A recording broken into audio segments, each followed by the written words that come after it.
Roger Prime contre Garp Prime, les pirates Kuja de l'époque nous sont dévoilés et Rox Dixebeck réunit et très certainement pour de bon le meilleur équipage pirate ayant jamais existé. Salut à tous, j'espère que vous allez bien, je suis Rodway Senpai et aujourd'hui on va revenir sur les événements du chapitre 1156 de One Piece dans un premier temps et dans un second temps nous analyserons et théoriserons sur la suite. Ce chapitre est vraiment dans la continuité des deux précédents, on est encore une fois sur une masterclass. Intitulé Idole, ce début de chapitre 1156 nous parlera des fameuses pirates Kuja, nous faisant savoir qu'il s'agissait à cette époque, donc il y a environ une cinquantaine d'années, d'un équipage fort et sublime avec, comme on le sait, un système anti-homme mené par la capitaine et impératrice d'Amazon Lily, Gloriosa, qu'on connaîtra plus tard sous le nom de Mamignon. Grâce à cet instant, nous aurons l'occasion de voir les 3 générations d'impératrices d'Amazon Lily qui ont précédé Boa Hancock. On a alors Gloriosa qui, comme nous le savons, finira par rejoindre les Rox pirates. Celle-ci était décrite comme étant magnifique, ayant énormément de fans qui lui écrivaient des lettres. Cependant, l'impératrice qui lui succédera était beaucoup plus populaire. Il s'agit à ce moment-là de Shakuyaku, qui est la vice-capitaine de l'équipage Kuja. On la connaît aussi sous le nom de Shaki, que les Mugiwara rencontreront sur Sabaody. Elle était si belle que même Roger était amoureux d'elle, Gaban c'était pareil, et tous les hommes qui la voyaient pétaient les plombs. Et pour finir, on rencontre pour la première fois dans l'intrigue Toritama, future impératrice d'Amazon Lily dans 2 générations,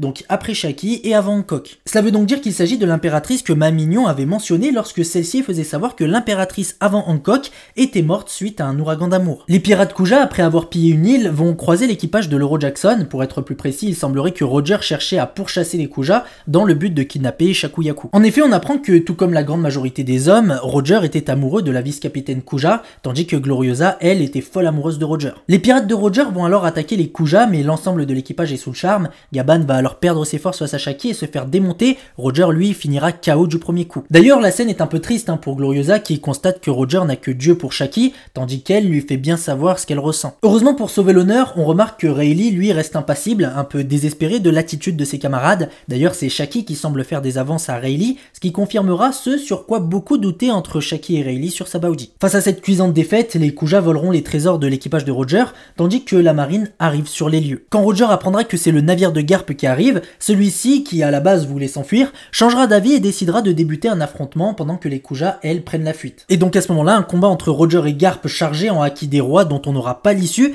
va donc commencer. Mais ce qu'on nous fera bien savoir à cet instant du chapitre, c'est qu'à cette époque, la popularité des Kuja était telle qu'il était impossible de les ignorer quand on parlait de ce moment de l'histoire. À un point que leur avis de recherche se vendait très cher, on les appelait les idoles des voyous, ce qui a conduit à ce que les gens les prenaient en photo en cachette et les poursuites étaient très fréquentes. On nous dira ensuite que la popularité des prochaines impératrices, notamment Shakuyaku, allait atteindre un stade inimaginable. Pendant ce temps-là, sur Elbaf, Loki continue de faire des siennes. On apprendra que Loki a failli se noyer en faisant chavirer un bateau dans lequel il était monté pour rejoindre Rox. Une scène qui se déroule au bar d'Ida, on pourra la voir s'énerver contre le capitaine du bateau, qui lui fera savoir ainsi qu'à Harald que sur le moment il était assez réticent à sauver le jeune prince. Et malgré l'attitude de Loki envers elle, Ida, fidèle à elle-même, témoignera d'une bienveillance incroyable à l'égard de Loki. Les paroles du jeune prince vont même aller jusqu'à énerver Harald, ce qui est quand même une première je crois, et celui-ci continuera de faire savoir qu'il veut rejoindre Rox. Comme on le sait, Rox n'a cessé de rendre visite à Harald pour le convaincre de rejoindre son équipage, ce qui n'est pas prêt de s'arrêter d'ailleurs. Durant les visites de Rox, Loki lui n'a pas arrêté de lui demander s'il pouvait rejoindre son équipage sans que le capitaine des Rox accepte, ce qui fait un petit parallèle entre le père et le fils. Quelques mois après que Rox Dixebeck ait mis la main sur la ruche, un homme voulant rejoindre les Rox va arriver sur l'île pirate.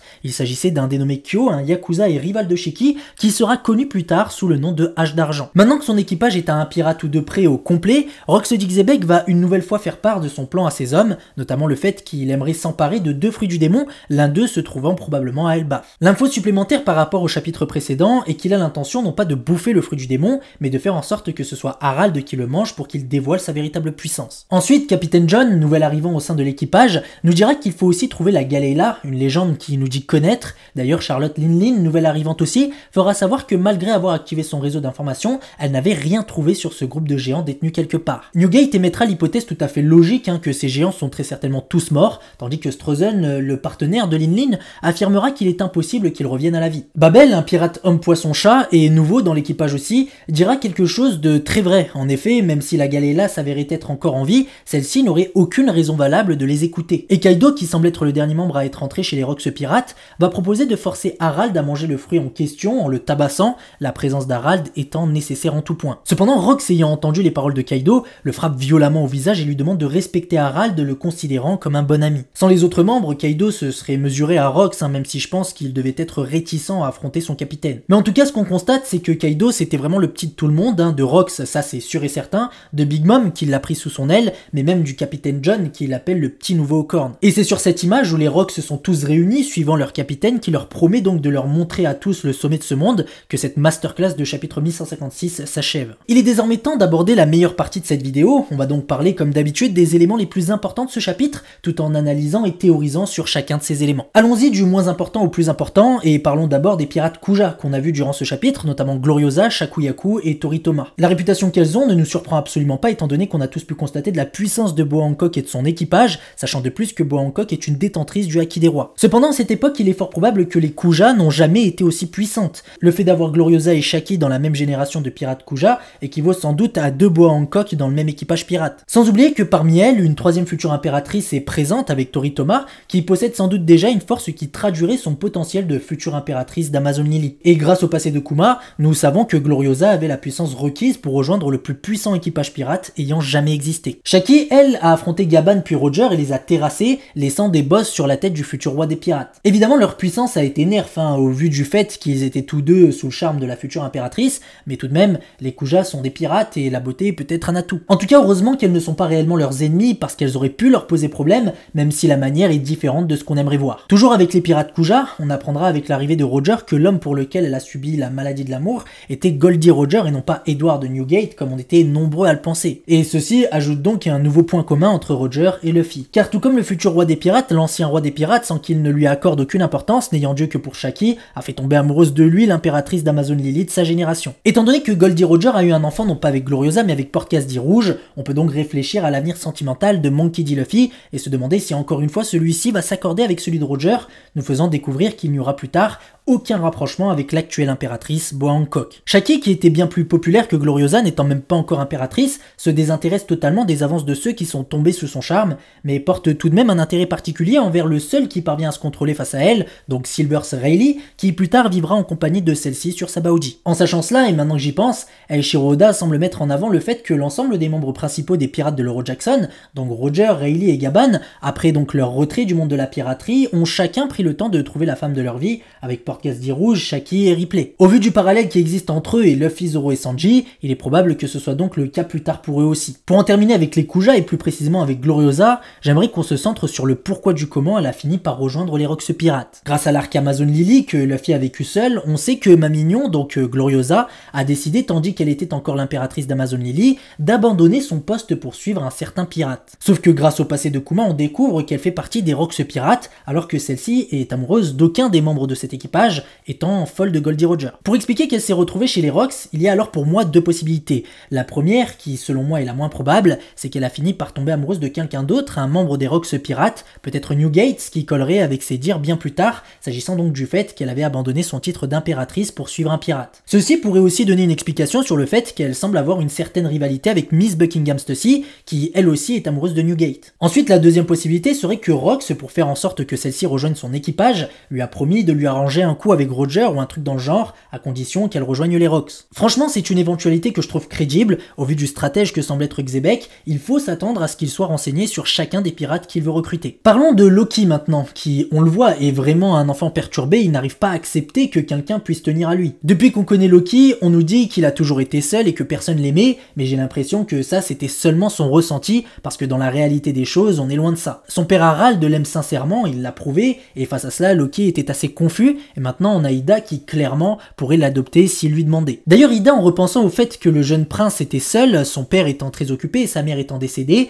lui proposera de venir vivre chez elle auprès de son petit frère. Mais ce qui est faux, c'est qu'en réponse à la bienveillance infinie d'Ida, Loki va vraiment être méchant, il va même dépasser les limites, à tel point que son père Harald va le reprendre. Ce que je trouve dommage chez ce personnage, c'est qu'on sait qu'il souffre de la méchanceté dont font preuve les habitants d'Elbaf envers lui depuis qu'il est né, mais lorsque quelqu'un est bienveillant avec lui, il est incapable de se montrer reconnaissant, ou même avoir de l'affection pour cette personne. C'est là qu'on comprend à quel point son traumatisme est profond. Lui, il faut absolument qu'il revoie tout depuis le début, ses relations sociales, son contact avec les gens, etc., etc. Avec une telle attitude aussi jeune, ajoutée à son traumatisme, notamment le fait qu'il a été rejeté par tout le monde, même par sa mère dès sa naissance, ça aurait vraiment pu faire de lui un antagoniste de ouf. En sachant cela, imaginez seulement si Rox avait accepté de le recruter dans son équipage, tous les problèmes qu'il se traîne auraient été exacerbés par les tarés que composent les Rox pirates, il aurait été dans le pire environnement possible au vu de son état mental. En vrai, je pense que Rox Rox lui a rendu un véritable service en le rejetant à chaque fois, mais tout de même, je peux pas m'empêcher de me demander ce que ça aurait donné un enfant au sein des Rox pirates qui, à l'image de Shanks ou Baggy, aurait au contraire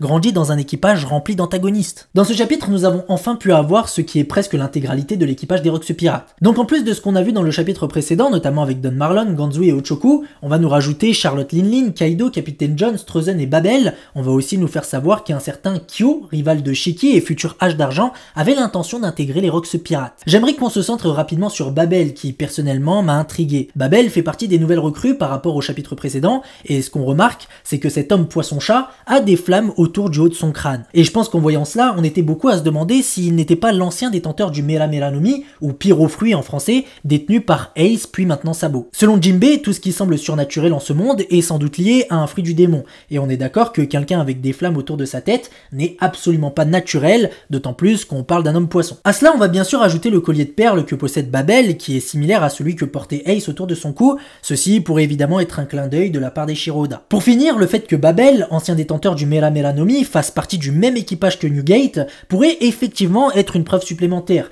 Barbe Blanche qui plus tard accueillera le futur détenteur de ce loga, avec Ace évidemment. Parlons maintenant de ce fameux Kyo qui plus tard deviendra Hache d'Argent, dont on utilise l'apparition d'ailleurs depuis, si je me trompe pas, le chapitre 957, lorsque Sengoku apprenait l'existence des Rox pirates aux jeunes éléments de la marine. Comme vous le savez, on nous dit que Kyo est un Yakuza et rival de Shiki, ce qui veut donc dire que lui aussi vient du pays de Wano. On le sait, les Yakuza sur Wano Kuni sont des criminels dirigeant certaines régions du pays, et il s'agit d'un réseau de crimes organisés. Il faut bien garder en tête que Shiki et Kyo étaient des samouraïs de Wano d'il y a environ 50 ans, ce qui fait que Yogoro, qu'on a découvert à la prison d'Udon, n'était pas encore le chef des Yakuza ayant acquis ce titre il y a 20 ans. Il est probable qu'à cette époque, il était un jeune Yakuza, mais en tout cas, cela correspond à ce qu'on nous disait sur le fait que les Yakuza, avant que Yogoro devienne leur chef, étaient de redoutables criminels. Et on comprend maintenant pourquoi ils étaient autant connus. Avoir Shiki comme Yakuza ou encore Hache d'Argent, c'est incroyable. Dénommé Kyo l'assassin, il est, je le répète, le rival de Shiki, c'est hyper important. Shiki qui, plus tard, deviendra un des rivals du roi des pirates. Cette information n'est donc pas anodine et traduit l'immensité de la puissance de cet homme. Au début, j'avais des doutes, mais maintenant qu'on a appris que Kyo était le rival de Shiki, Shiki qui a très certainement le niveau Yonko,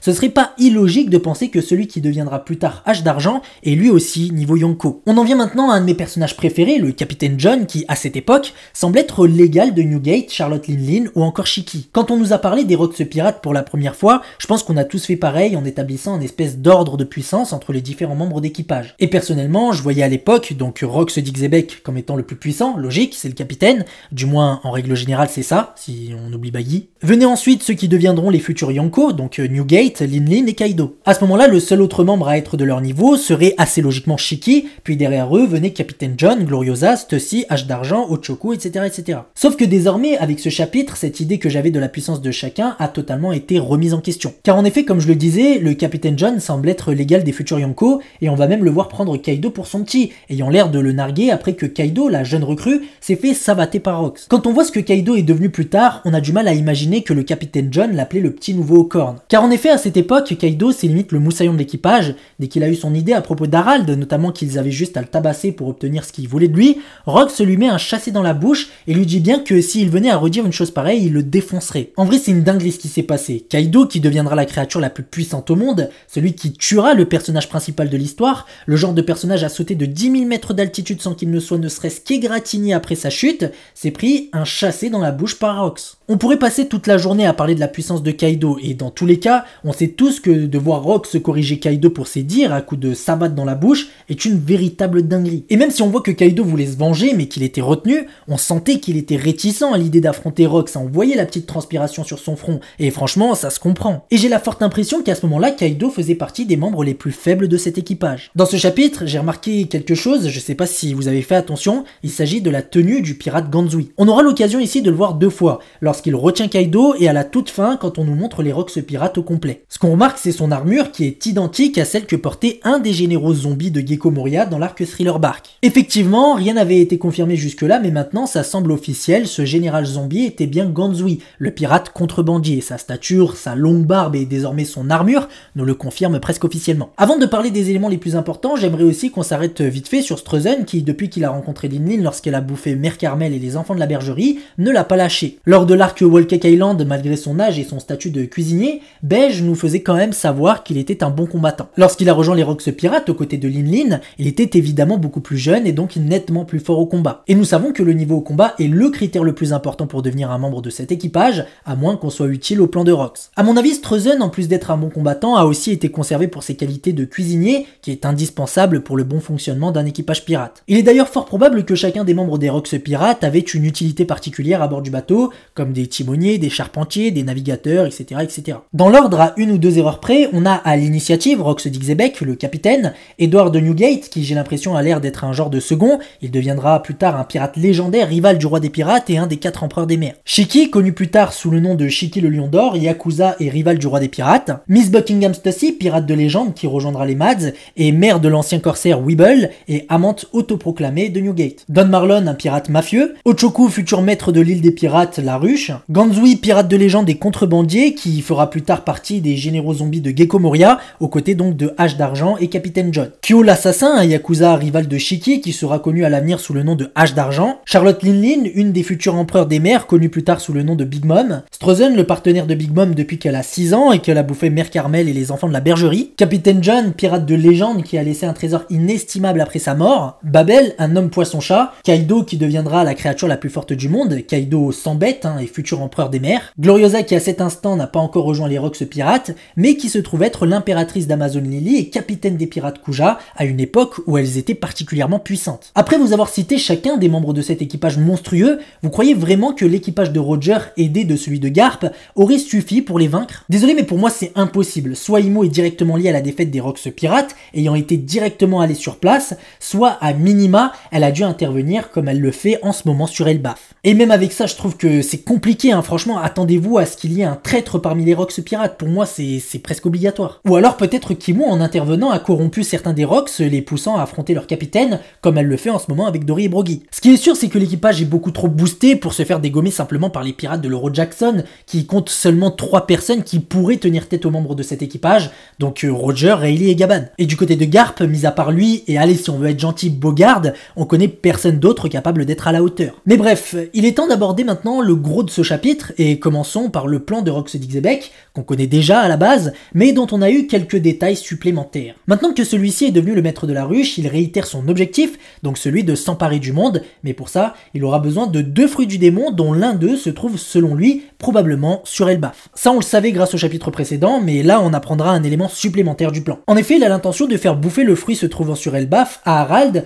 pour qu'il puisse dévoiler sa véritable puissance. Avec ça, il faudra aussi trouver la Galeila, une légende dont nous parlait Jarl précédemment, une légende de géant charpentier originaire d'Elbaf, que le capitaine John connaît et qu'ils ont déjà commencé à chercher, notamment avec Linlin, nous faisant savoir qu'elle avait activé son réseau d'informations sans que personne sache quoi que ce soit. Tout comme Jarl, les membres de Rox savent que ces géants ont vécu le siècle oublié et qu'ils existent encore quelque part en ce monde. Et au vu du fait qu'ils sont au courant de l'époque dans laquelle ils ont vécu, il est logique de les voir se questionner sur l'état de ces géants qui sont probablement tous morts. En effet, même si les géants vivent longtemps, il y a tout de même 800 ans qui séparent leur époque à celle que les Rox vivent. Et ce, en sachant même que les géants peuvent atteindre plus de 400 ans d'âge, à l'image donc de Jarl et Jorl. Par conséquent, il est peu probable qu'ils aient survécu, d'autant plus que selon la lettre qu'ils ont transmise à Elbaf, ils ont tous été capturés. Au vu du fait que Jarl, en parlant de la capture des géants, a fait savoir à Harald qu'il est évident qu'à leur époque un ennemi surpuissant existait, il est probable qu'il fasse allusion à Imu, et donc à la bataille qui a eu lieu entre Joy Boy et Imu. Les géants charpentiers de la Galeila, ayant été alliés à Joy Boy, étant à l'origine de l'arche Noah,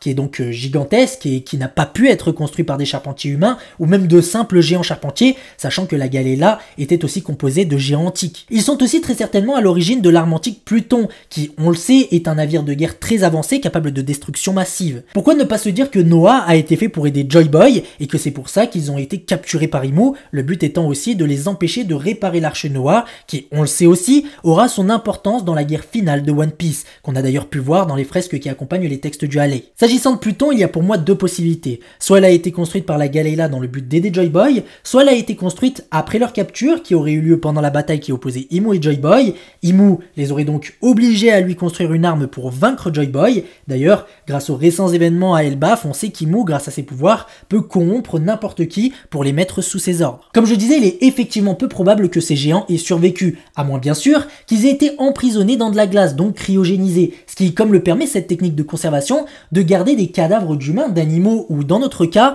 des géants en bon état grâce à une très basse température, dans l'espoir que la médecine puisse les ressusciter un jour. Dans One Piece, il existe un scientifique qui pourrait être capable d'une telle prouesse, et il s'agit bien sûr du docteur Vegapunk qui, comme vous le savez, est mort, mais dont un clone clone de lui a survécu avec l'élite, qui je le rappelle est toujours connecté au Punk Record. Et bien sûr, si je parle de l'éventualité que ces géants soient enfermés dans la glace, c'est pour faire le lien avec ce qu'on a vu sur Punk Hazard, donc des géants emprisonnés dans de la glace. Après, on peut simplifier la chose et imaginer qu'il suffirait juste de libérer les géants coincés dans la glace pour qu'ils reprennent vie, même si je trouve ça un peu trop facile. D'ailleurs, parmi ces géants, il y en a qui, je trouve, ressemblent au petit groupe de géants que Jarl nous montre quand il discute avec Harald. Le seul élément qui fait douter du fait que ces géants emprisonnés sur Punk Hazard sont bien cette fameuse galée-là, c'est évidemment le fait qu'après avoir évoqué ce sujet avec Harald, Jarl va ensuite évoquer une rumeur qui circule selon laquelle une armée de géants aurait été congelée quelque part. Et pour le coup, ça correspond exactement à ce qu'on a pu voir sur Punk Hazard. Il y a donc encore un doute à ce propos. Faudra donc attendre qu'on nous dévoile de nouvelles informations pour pouvoir avoir de véritables hypothèses. Cet élément du plan de Rox d'Ixebec, on en avait déjà discuté dans mes reviews précédentes,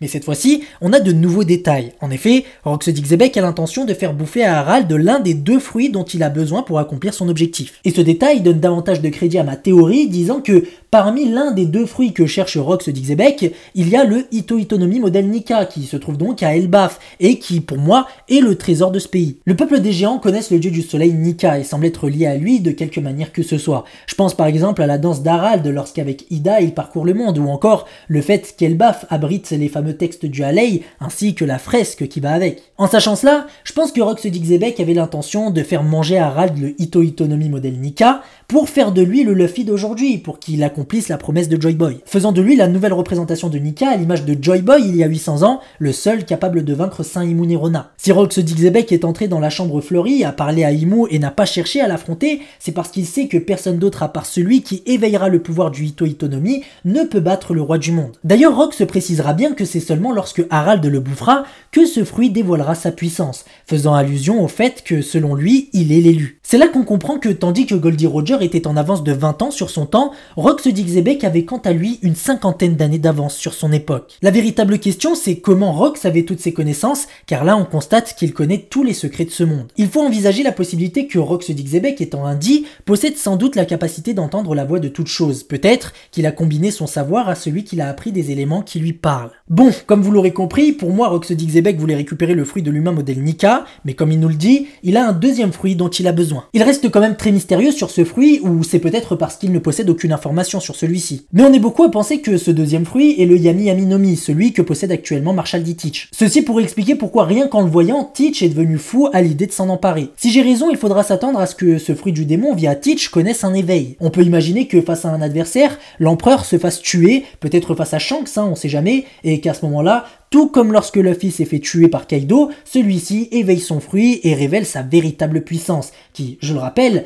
Teach a lui-même qualifié à plusieurs reprises de fruit le plus puissant qui puisse exister. Pour résumer, voici le plan entier de Rox d'Ixebec selon les informations qu'on a. Comme il nous le dit, et je le répète depuis tout à l'heure, il a besoin de 2 fruits. Un est à Elbaf, il s'agit du Ito-Itonomi modèle Nika, l'autre est le Yami Yami no Mi et il ne semble pas savoir où il se trouve. Après avoir récupéré la ruche, Rox termine à 1 ou 2 pirates près le recrutement de son équipage. Il se dirige encore une nouvelle fois sur Elbaf pour récupérer l'un de ces fameux fruits du démon dont il a besoin et qu'il doit faire bouffer à Harald. Donc le Ito-Itonomi modèle Nika pour que le roi d'Elbaf l'éveille, devienne la représentation du dieu soleil Nika, et donc le nouveau Joy Boy qui affrontera Imu Nerona. Et à partir de là, il y a pour moi plusieurs cas de figure. Soit en arrivant sur Elbaf, Rox constate que le trésor d'Elbaf, donc le fruit du démon qu'il cherche, a été volé, donc par un chevalier divin qui aurait été envoyé par Imu, ayant donc pris connaissance du plan des Rox, ce qui expliquerait pourquoi les Rox pirates se sont retrouvés sur God Valley, ce fruit du démon étant devenu un des prix de la chasse à l'autochtone de cette époque. Soit ce fruit n'était tout simplement pas sur Elbaf et a appris qu'il était ailleurs. Troisième cas de figure, il s'en est emparé sur Elbaf et la raison qui fait qu'il est allé sur God Valley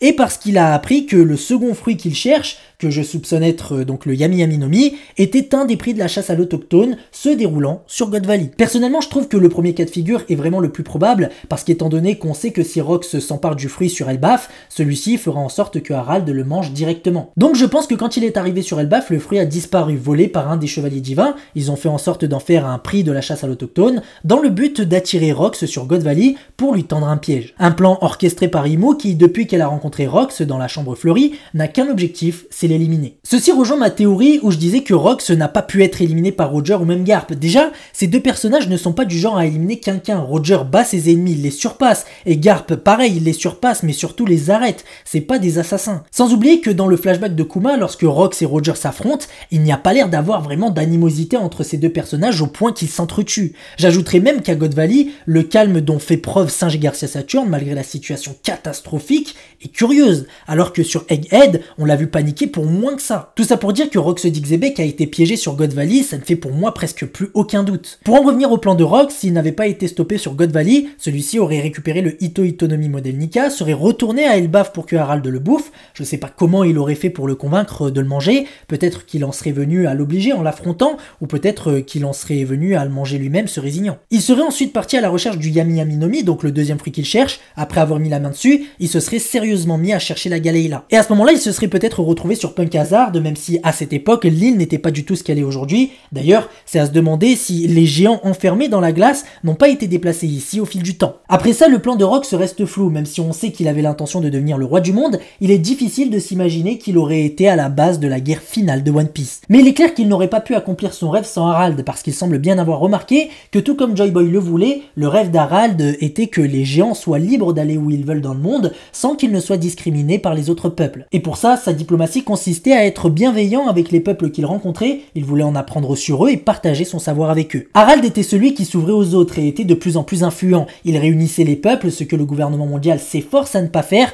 fonctionnant avec le principe fondamental du diviser pour mieux régner. Rox Dixebek, en voyant ça chez Harald, voulait peut-être profiter du chaos qu'une guerre entre le nouveau Joy Boy et Imu causerait pour in fine s'installer sur le trône et devenir le roi du monde. Et ce, bien sûr, à l'image de Teach qui a profité du chaos de Marineford pour tuer Barbe Blanche et s'emparer de son fruit.